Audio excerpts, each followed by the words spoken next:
Sir मला काय सांगाल की आज संभाजीनगरमध्ये आपण जर बघितलं तर भाजप आणि शिवसेनेने या ठिकाणी सत्ता स्थापन केलेली आहे. स्थापन केलेली नाही आहे, फक्त नाव त्यांनी सुचवलेले आहे. सत्ता स्थापन जे आहे 10 तारखेला आणि 10 तारखेला आता अजून 4 दिवस राहिलेले आहे. राजनीतीमध्ये काहीही शक्य आहे. त्यांनी जे उमेदवार उभे केलेले आहे, मला वाटत नाही आहे की शिवसेनेचे जे मोठे नेते आहे इकडचे ते त्या नावाने समाधानी आहे. त्यांच्यामध्ये ही नाराजगी आहे. दुसरीकडे आम्ही एक अशोक हेवराले जे याच महानगरपालिकेमध्ये 28 वर्ष सफाई कामगार म्हणून काम केलं, त्याच्यानंतर त्यांनी एक संघटना स्थापित केली आणि त्याचे ते अध्यक्ष राहिले. आता ते आमच्या पार्टीतून निवडून आलेले कॉर्पोरेटर आहे. आम्ही त्याला महापौराचा तिकीट दिलेला आहे, डिक्लेअर केलेला आहे. आणि आमची अपेक्षा हे आहे की सर्व राजनैतिक पक्षांनी जे भारतीय जनता पार्टीच्या विरोधात आहे त्यांनी एकत्र येऊन एका SC समाजातला एका गरीब माणसाला आपण त्या कुर्सीवर बसवण्यासाठी मदत करा. तुमच्या दलित प्रेम किती आहे हे दाखवण्याची वेळ आलेली आहे. भारतीय जनता पार्टीमध्ये ही जे SC समाजातले जे कॉर्पोरेटर्स निवडून आलेले आहे, मी त्यांनाही आवाहन करतो की त्यांनीही अशोक हेवरालेला मदत करा.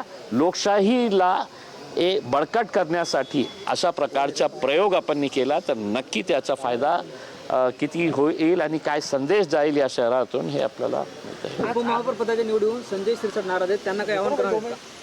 नाही, आता संधी आलेली आहे. राजनीतीमध्ये काहीही शक्य आहे. तुम्हाला डावलून अशा प्रकारचे जे निर्णय वरच्या लेवलवर घेण्यात आलेला आहे याच्यातून स्पष्ट होतो की तुमची लायकी मोठ्या नेत्यांना काय आहे माहीत आहे.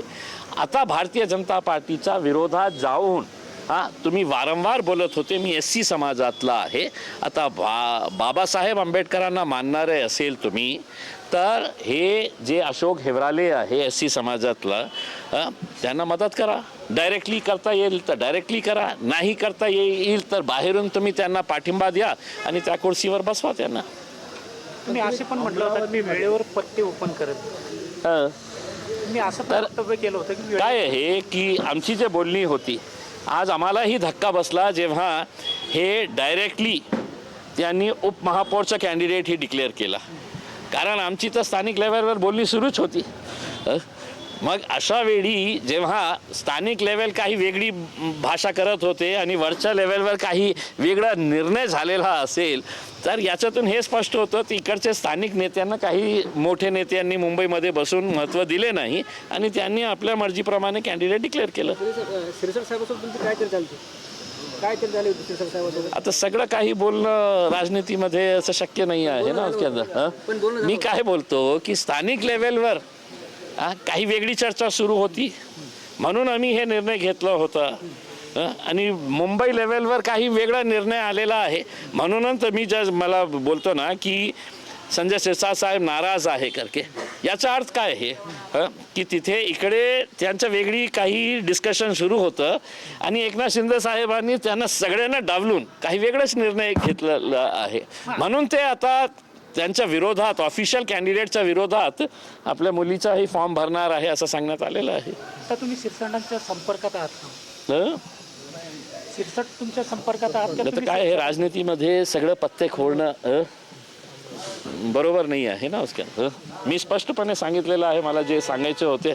आता त्याचा काय अर्थ काढायचा आहे तुम्ही काढून घ्या. MIM सगळ्यांना घेऊन प्रयत्न करणार. MIM आवाहन केलेलं आहे. पुन्हा एकदा रिक्वेस्ट करतो मी की वंचित बहुजन आघाडी असू द्या, उद्धव ठाकरेची शिवसेना असू द्या, काँग्रेसचा एक, राष्ट्रवादीचा एक, एकनाथ शिंदेची शिवसेना आणि भारतीय जनता पार्टीमध्ये निवडून आलेले डॉक्टर बाबासाहेब आंबेडकरांचं नाव घेऊन आणि वारंवार जय भीमचा नारा देणारे जे जे कॉर्पोरेटर्स निवडून आलेले आहे त्यांना एक संधी आहे, एक संदेश आपल्या पक्षाला देण्यासाठी की तुम्ही या संविधानाला बदलण्याची भाषा करतं म्हणून आम्ही आज एक SC समाजातल्या एक गरीब माणसाला आम्ही मतदान करणार आहे. अमरावतीमध्ये जे आहे ते तुमच्या काही नाही. एक महिला नगरसेवक मीरा कांबळे नावाची तिने ते भारतीय जनता पार्टीला मतदान करण्यासाठी तिचा हात वर केला होता. ही बातमी जेव्हा आम्हाला कळली तर विदर्भाचे आमचे जे प्रमुख आहे युसुफ पुंजानी साहेब आणि अमरावतीचे आमचे जे इन्चार्ज आहे हाजी साहेब, तर त्यांना आम्ही प्रश्न विचारलेला आहे की तुम्ही का व्हिप जारी नाही केलं होतं. आम्ही लेखी खुलासा त्यांच्याकडून मागितलेला आहे. कोणत्याही परिस्थितीमध्ये पक्षांनी स्पष्ट हे नियम काढलेला आहे की आम्ही भाजपसोबत जाणार नाही, आम्ही एकनाथ शिंदे साहेब सोबत जाणार नाही, आम्ही दिवंगत अजित पवार साहेबांची NCP सोबत जाणार नाही करके. आणि जे कोणाला जायचं असेल तर तुम्ही जाऊ शकता, पण तुमची जागा आमच्या पक्षामध्ये राहणार नाही आहे हे स्पष्ट करून सांगितलेलं आहे. वेळ लागली तर आम्ही लेखी खुलासा त्यांच्याकडून मागितलेला आहे. तर त्याच्या बाबतीत आम्ही युसुफ पुंजानी साहेब सिनियर लीडर आहे आणि अमरावतीचे जिल्हाध्यक्ष आहेत त्यांच्यावरही कारवाई करणार आहे. मालेगावमध्ये नक्की काय चाललंय? मालेगावमध्ये एकनाथ शिंदे साहेबांचे जे मंत्री आहे आमच्या पक्षाचे नेत्यांसोबत ते चर्चा केली होती की मालेगावच्या विकासासाठी आपण एकत्र येऊन आपण मालेगावमध्ये सत्ता स्थापित करू. आम्ही जेव्हा आमच्या कानात हे बातमी आली होती तर सगळे जे प्रमुख नेते आहे मालेगावचे त्यांना हैदराबादमध्ये बोलवण्यात आलं होतं. त्यांच्यासोबत सविस्तर चर्चा झाली होती. त्यांचं ऐकणं ओवैसी साहेबांनी ऐकून घेतलं होतं त्यांचं काय म्हणणं आहे आणि त्याच्यानंतर पक्षाने स्पष्ट निर्णय घेतला होता. ओवैसी साहेबांनी निर्णय घेतला होता की आपण कोणत्याही परिस्थितीमध्ये फक्त एका कुर्सीसाठी आपण आपली आयडिओलॉजीशी समझोता करू शकत नाही आणि स्पष्ट नकार आम्ही दिलेला होता.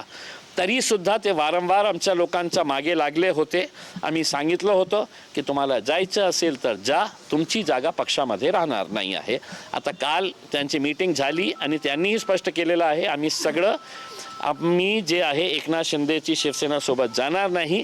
इनडायरेक्टली म्हणजे याचा अर्थ हे आहे की आमचं समर्थन जे आहे तिथे जे इस्लाम पार्टी आहे त्याला आम्ही एका अर्थाने समर्थन करत आहे न्यूट्रल राहून. तर ते आम्ही केलं.